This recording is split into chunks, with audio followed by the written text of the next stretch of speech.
Hey, everybody, this is Patrick Hebert back with Freedom Lovers Life podcast number, whatever it is by now. Going to have a fun time today talking with my good friend Christian Nix. We have a lot of similar feelings on what's going on around the world. And Christian, maybe I can just get you to kind of introduce yourself, your background a little bit, what you've been up to in the past and what you're doing these days, and then we can jump right into what's bugging us today. Happy to do it. So I spent a good portion of my 20s and 30s in medicine. I'm actually at my mountain home here in Guatemala, where in the year 2000, I met an old healer, gentleman about 30 years my senior, and I think he's still alive. I'm going to go check on him in the town across the lake. But I studied with this man for about 9 years, and with no real intention to do anything with. I was just very, very interested in natural healing, and specifically how ancient medical systems mixed in with modern systems.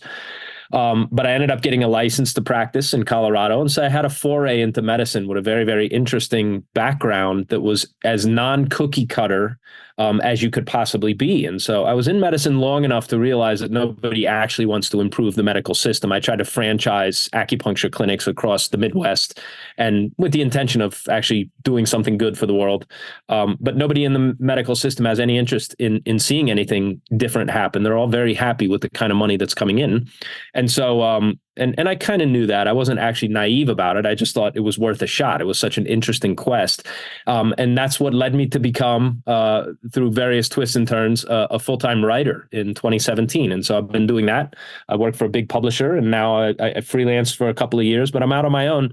And I do a lot of now work with people in the freedom business, if you will. I think actually we could call it an industry at this point. We're very, very dissatisfied with the way the world is headed, and realize and recognize that the time to start to put pieces in place. And I think the task in front of Patrick, and this is a good point of departure for today's talk, is we do have to recreate the world. In a certain sense, we are trying to refashion a society based on the kind of values that, we once held dear in our mainstream culture and society, but that are obviously getting beat up pretty good right now all across the Western world. And so I teach and I write and I help people with such businesses, both from a copywriting and marketing perspective, but I also have my own group and newsletter and people that I help with that as well. Well, we'll make sure we get all the links and everything to what you're doing here in the text below once this is published. But no, I think you mentioned that, how the Western world is kind of used to hold things like freedom dear to their heart.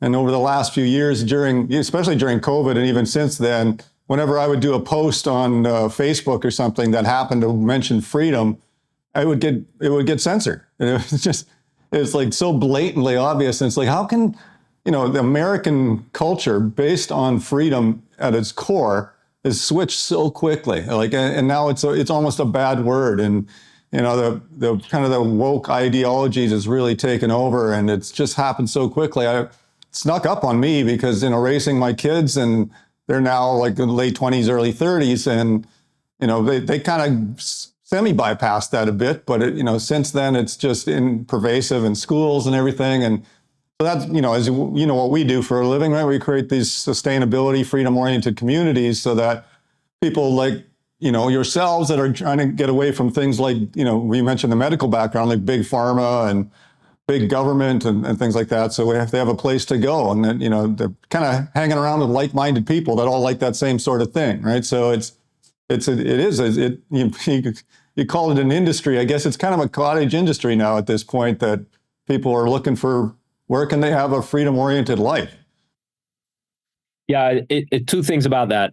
I think you're right. I think there's enough evidence at this point that there's a growing number of people, some of whom would not think of themselves as particularly radical, but who do understand that the jig is up, and that, and this is really what I wanted to share with viewers today, because I do think that it's an open question. I gave a presentation in Dubai to this effect back in March, and it was really well received. It was probably the best talk I've ever given in terms of the way the audience actually responded to it, which shocked me a little bit. Although these people, I think, were ready for this kind of message. I think it's an open question to really ponder to what degree what is taking place, certainly in the US and Canada, but across the rest of the Western world, to what degree is it truly motivated by actual malevolence? And I think you can make a strong case that there's definitely some bad people, and that I was having this conversation yesterday. I think one of the best ways to couch what is taking place is that there is a certain battle between good and evil. I don't care if you go to church and read the Bible or not, right? There's a sense that we're living through the end of days, right? Because there is something that's coming to an end, and there is a battle taking place between people who clearly want worse things to happen. And it's simultaneously frightening, but it's a real wake-up call. I think a real realization to understand that there are people in charge, but at every level, not just elites, but that at every level you do see people striving downward, like trying to make things worse intentionally. And what is that? I mean, if we can't label that evil, then what is? But Yeah, my point here is the open question is, to what degree is it malevolence versus just plain garden variety stupidity? You say this like this shift snuck up on us and came quickly, and on the one hand that's true. It does appear like it happened very quickly once the lockdowns were implemented, and you sort of look like, wait a second, like our society set up like this is not allowed to happen. And of course it did happen, because, and this is my point to viewers, the state is not your friend. And I think this has become very, very clear, but it was never not clear to me. I'm at my house here in Guatemala in the mountains, and like I built this place starting in 1999, knowing full well that at some point in my lifespan, my natural lifespan, there was going to be some kind of reckoning where too many lies were upholding a system that would not be able to continue at some point. And I think we're at that point. Yeah, I mean, I guess I coach the malevolence a little bit with malevolence for your average person. It's, it's more of a power trip. I really think like you can liken exactly what's going on in the Western world right now to any kind of communist or socialist government uprising, because it's like make everybody's life a little more worse and a little bit more dependent on the government. And once you have people dependent on the government, they start thinking that they should be dependent on the government. And it's like, okay, now I got to ask for my next permission from the government to do something. And it's a weird power trip for me, because everybody likes to be in, some sort of control or have enough financial well-being to not have to worry about things, financially and stuff like that. But it always amazes me when you have presidents and prime ministers around the world that would, they do their time in their dictatorship. And it's like, why don't you go peacefully into that good night and take all your money that you got out of the corruption and just move on and have a nice relaxation, for the rest of your life. Nobody seems to do that. They all want to stay in power and do anything they can to remain there. I guess it's addictive. I don't know, but it's the same sort of thing that I kind of see with, whatever you want to call them. I know it's conspiracy theory stuff to, the elites, but it's you look at Biden's debate the other day. Clearly he's not running the country. So, there's somebody is, and some group is. And it's just, it's getting harder and harder to not think that is going on. And the kind of the awakened crowd, as opposed to woke, the awakened crowd is starting to see this sort of stuff more and more and looking for places, where to go. Like you're in Guatemala right now, I'm in Panama City right now, but both places that are not very, they're family oriented, right? We talk about this on the show all the time, right? They're family centric. And, talking with my wife the other day, and she's saying, like, the nice thing about being in Latin America is Latin Americans aren't going to let the government tell their kids what to do in school and brainwash them, right? And so it seems less likely, it seems less likely. We were just in Mexico, and I agree with you. It's like the family is the bulwark against a good portion of what the state is trying to do. Yeah, and I think that's kind of why the state, in the U.S., Canada, Europe now is really pulling families apart, because when you rip that apart, then it makes it much easier to push them down into depending on the government, on the state. I was really surprised. I guess I shouldn't be surprised anymore at the ability of the far left to get a bit crazy. But just this last week in France, it looked very much like the right-wing party was going to get into power, and then you had this consolidation among three different parties in France, and all of a sudden now it's a socialist government. It's like, wow, that was quick. Yep. So, Yep. and the same thing in the UK in the last couple of weeks, right? So, Northern Europe is really falling into that ranks. And I talked to a lot of American people, especially after, by American, I mean, we're all in America here, but in the US. And, a lot of people look at that Biden debate and then his interview afterwards with Stephanopoulos and trying to say that, oh, there's no way that he's going to get reelected. It's like, well, I don't know. It's the same. I'm Canadian, right? I look at Trudeau and Poilievre, and I'm not convinced that Trudeau's not going to get elected again. And even if he doesn't, right, that this momentum of change and change of values and taking away freedoms and dependent on government, this kind of stuff big corp, big government, big taxes is really, it's got so much like a wave of momentum. I'm not sure any individual leaders can really change it anymore. Yeah, well, and so this is how I like to couch these kinds of discussions and the problem that we face. And again, back to this question about whether or not we're dealing with something that's truly intentionally malevolent, or whether it's just I don't want to say like dismiss it as a great big misunderstanding, but the state, people who believe in the state and believe that state power is a good thing, is a positive force of change for a culture, for a society, of course, base their thinking on we know best, right? We're in charge of the state. We'll tell you what to do because we're enlightened and we know what's best for you. And this is the typical attitude that elites have all over the world and have always had throughout time.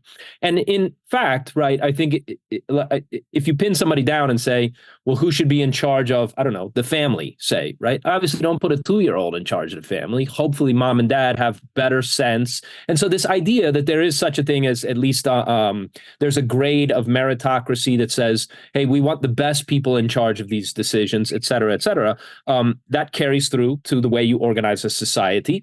I don't think anybody debates that or argues with like, yeah, we want the best people in charge of this. What I see has taken place, and this is not new. This is the part that didn't happen overnight. It certainly didn't happen right when lockdowns occurred. It was coming for a long time, certainly in the US, is that the people put in charge of the power of the state. And the power of the state is the power to use force. The power of the state is the power to initiate violence and to create, in the US's case, massive fraud, right? In the form of our money printing system and our strange financial system that keeps rewarding people who are crooked and punishing people who save their money.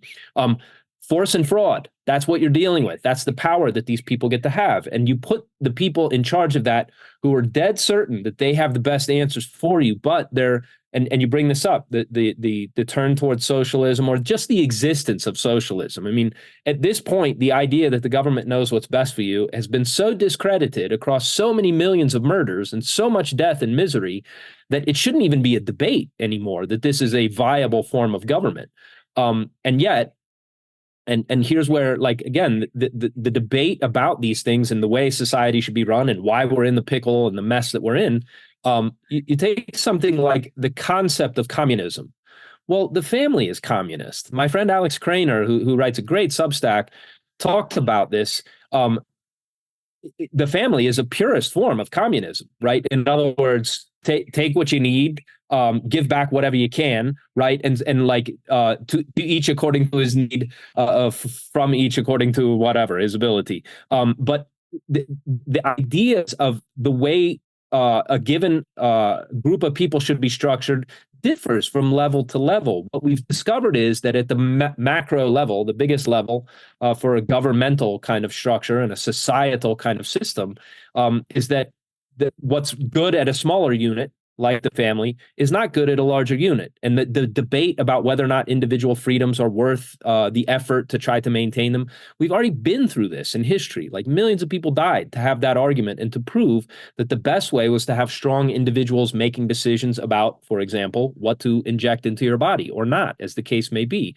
And so the idea that the West has to go through this drama that Europe and Asia went through in recent history, right, went through and murdered millions of people trying to decide whether or not some kind of central authority should tell you how to live is a bad sign. It's very bad that this is playing out. I think the sad part, the slippery slope of that is that socialism and communism, even, the comparison to the family at its core sounds really good, right? Everybody's just getting what's they need, and everybody's taking care of each other like, a 60s hippie commune or something. And but the problem is that when you compare it to the family, and I agree with that, but the family is all people that care about each other, right? First of all. And then when you take it to the next level, it's not all people that care about each other. It's usually people at the top that care about themselves. And, exactly it just doesn't work. And, like you said, and millions of people have had to die for this experiment. But, even more recently, if you look at Latin America, right? Latin America and North America right now are having an absolute flip, right? North America is going into this, like if you ask any university graduate in North America, is socialism a good thing? 90% of the time, I even saw, a show on this the other day, and 90% of the kids answered that, yeah, it's a good thing for the culture, right? The government should take care of us. They should forgive our student loans. They should do all this stuff for us. That, and even that one, I can go on a tangent on that one. Forgiving student loans is the most ridiculous thing. I mean, the government doesn't have money. That money came from the people, and so yeah, I'm just going to take it from Peter to give it to Paul. And that's, that somehow the schools have taught people in North America that socialism is a great idea and it works. Meanwhile, down here in Latin America, everybody's going, more capitalist or libertarian because they've seen that it doesn't work, right? Now you've got Bukele in El Salvador, Milei in Argentina, and Noboa in Ecuador, and all sorts of examples coming up all over the place now that it's like, okay, we've tried that for 100 years, and it was a miserable result. And now it's sad that today's generation, and I guess we all were like that, I'm acting like the old guy now, but today's generation forgot to look at history and say, like, well, we've seen all this before. We don't have to do it again. But that's right. We are. Yeah, I mean, I would say, now is the time to acknowledge what is, and the trends are all, certainly in North America, they're all in the wrong direction. Everybody has some kind of indication. Well, I think some people would say that if Trump gets reelected, and he probably will, although anything could happen between now and November, that this marks, right, the stemming of the tide, and that everything's going to improve again and all the rest. And I beg to differ. I disagree. I don't think the general trend toward, again, in the US, the big thing that nobody's talking about is, like, it matters that there's $35 trillion in public debt. It matters that we're printing money to keep the whole game going. Nobody really has dealt with that in any kind of honest way. And you talk about socialism and the enslaving of the population by the state, right? In effect, the population in the United States is future generations, even people who have yet to be born or have just been born, are just now or are essentially having their future mortgaged away by octogenarian, group of baby boomers and all the rest who will be dead by the time the bill comes due. And so this kind of, let's kick the can down the road, everything's fine, party on. I see it the way you see it, Patrick. I see it as there are some dismal times ahead in North America. There's no easy way out of the fix that's been created. And I think the big bright light is, like you said, right, the Americas historically, but also, right, we see it again, like through two major conflicts in the 20th century, the Americas were the place to be.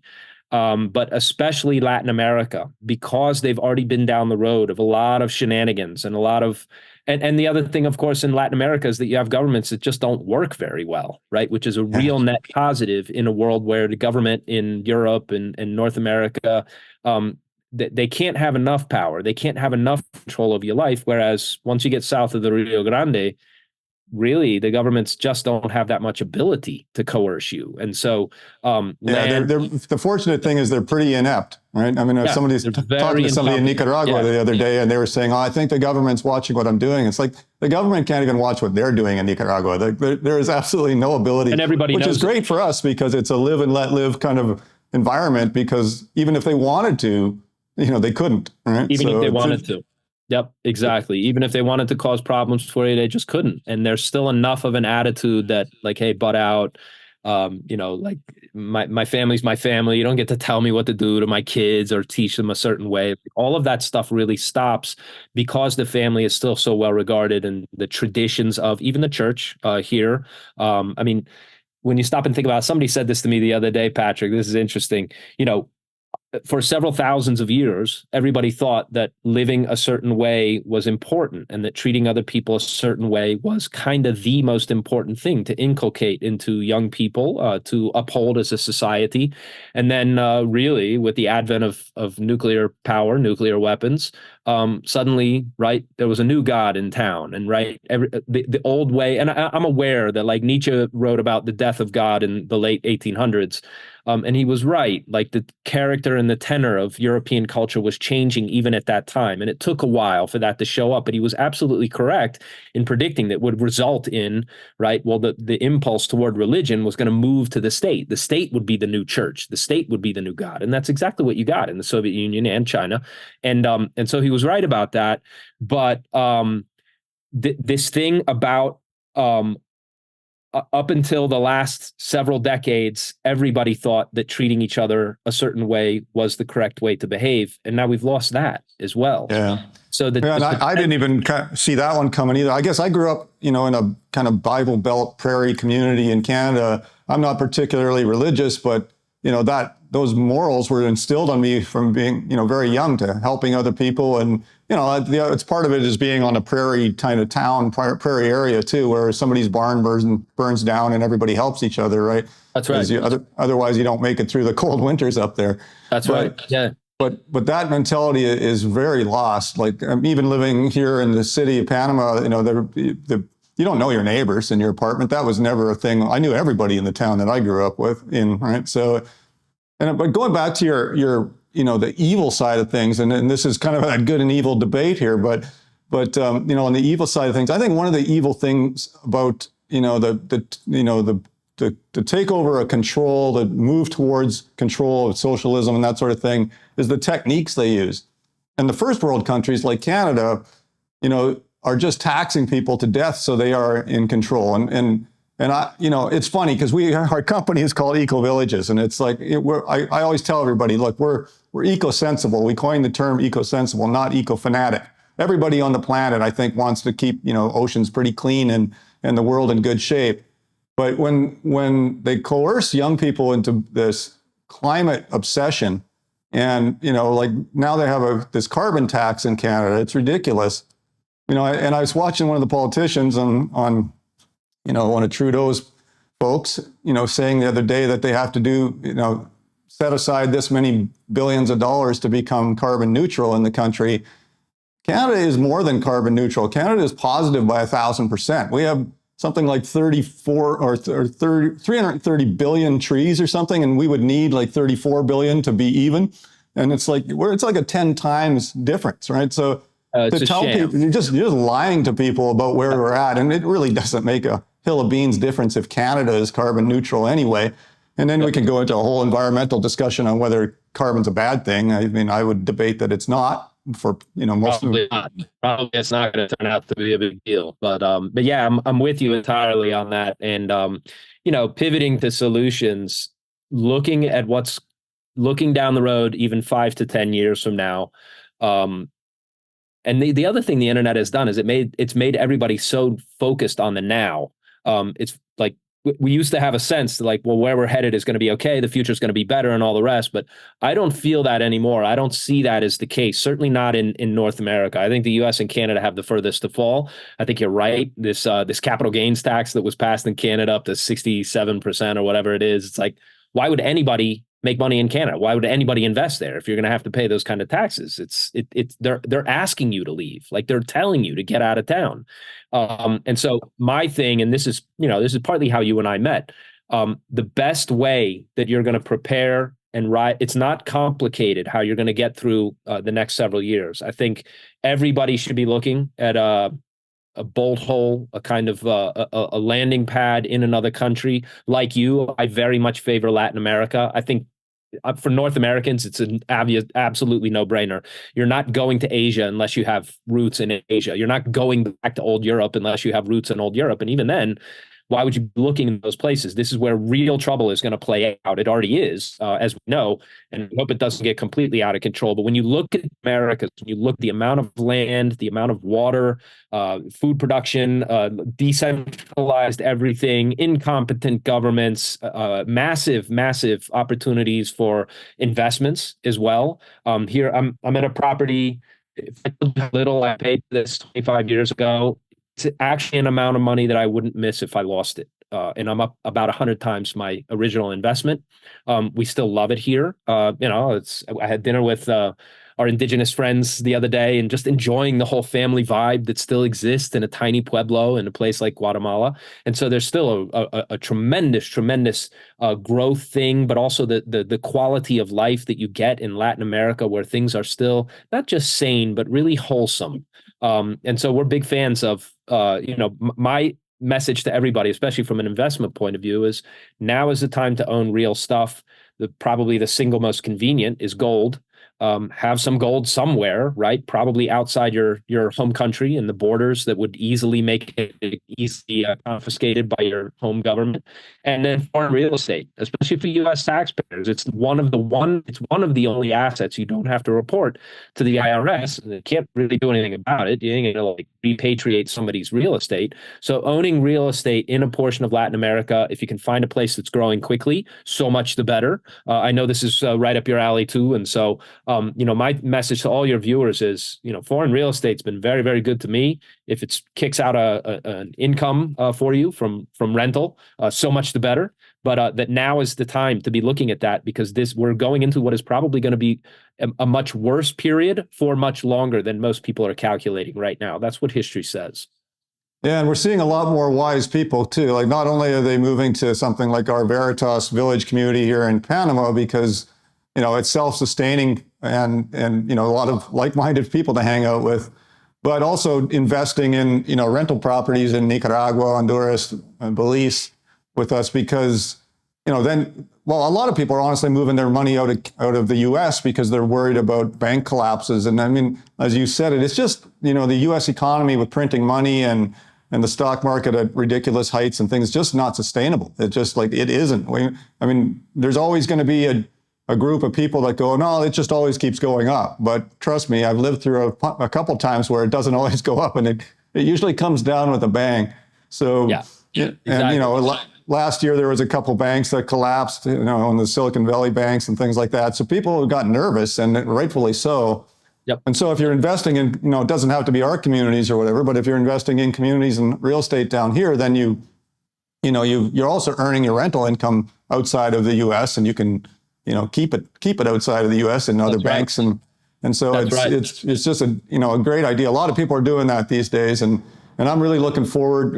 We got our permits for the latest community here in Panama a few months ago, and they're going to start building homes, and it's very popular, and it's going to be a lot of fun. So it's a great place to be down here, and just talking about the things we talk about today kind of really shows people that.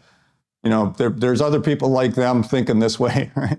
Yeah, it makes so much sense. It's like, to sum up, folks, the government is not your friend, and the governments in the U.S. and Canada are going to be fighting for their lives. I think they know that they've lost control. There's a lot of reasons that there's going to be unrest, and the people in charge of the state and in power in the state, they don't particularly care what happens to the population. They care about maintaining their power. And I don't think that's a controversial statement. You have to, if you've never, ever read anything about history, maybe that sounds radical to you, but what history tells us is that when the state is threatened, they will use absolutely anything and everything at their disposal to maintain their power. And that is what it looks like is coming to me in North America. There's, a lot of very difficult issues that have to be worked out, from the debt to the tremendous cultural friction and the war over ideals and values and all the rest.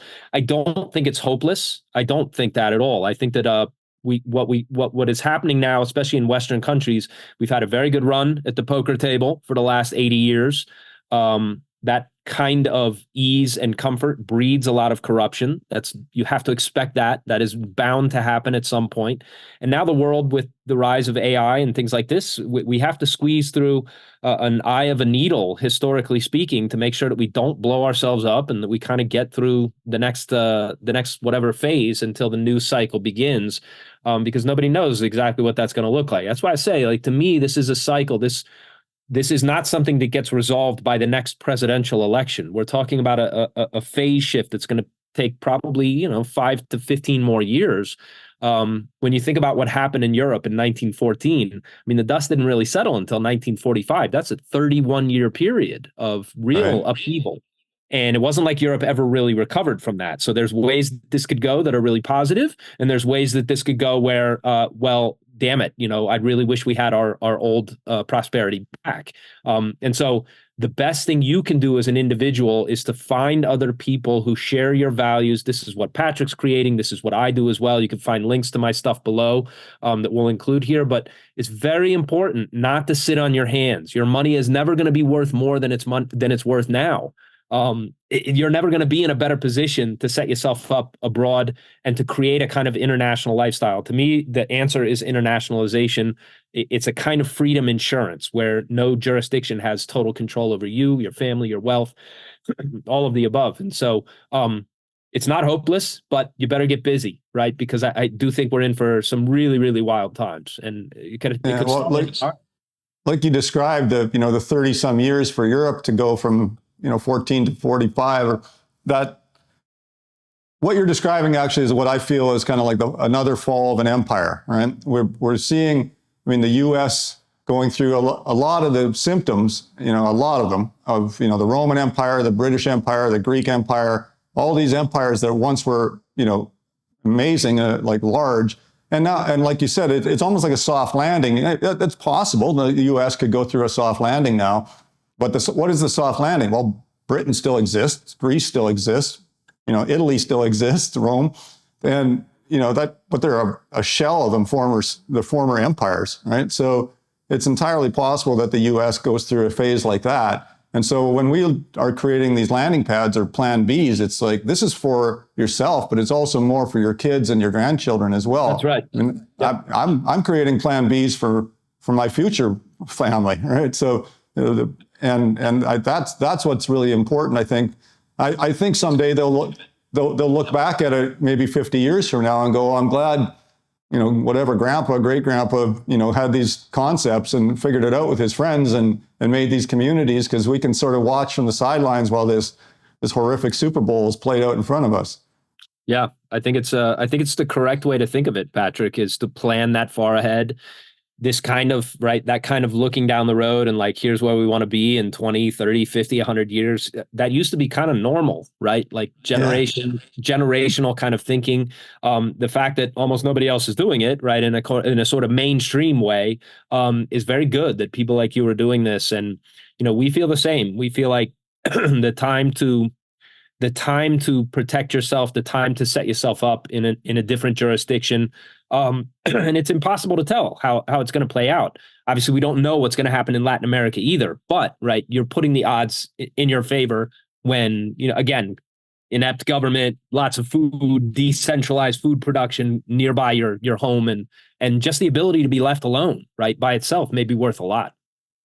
Yeah, exactly. And every time you add one more place that you have a landing pad in, you're making yourself that much more safe. That's it. That's it. Like, when COVID hit, I really appreciated having the ability to go to Nicaragua, because Nicaragua didn't do the lockdowns, right? Yep. So they were great. Yeah, it was a great place to be. Mexico too was very pleasant during the nonsense. So. Yeah. Well, Christian, I think we better wrap up here. I really appreciate you taking the time. I know you're in the jungle in Guatemala and your internet was a little bit jumpy, but I think we got everything you said. So good. Really appreciate that. And I'll connect with you again really soon. And next time we're in the same place, let's get together for dinner. We'll see you guys down there. Yeah, a little bit later this year. I'll be in touch, and I'll send you some links for this stuff too. And thanks very much for having me on. I appreciate it. All right. Thanks, Christian. Take care. All the best. And thanks everybody for watching. Bye-bye.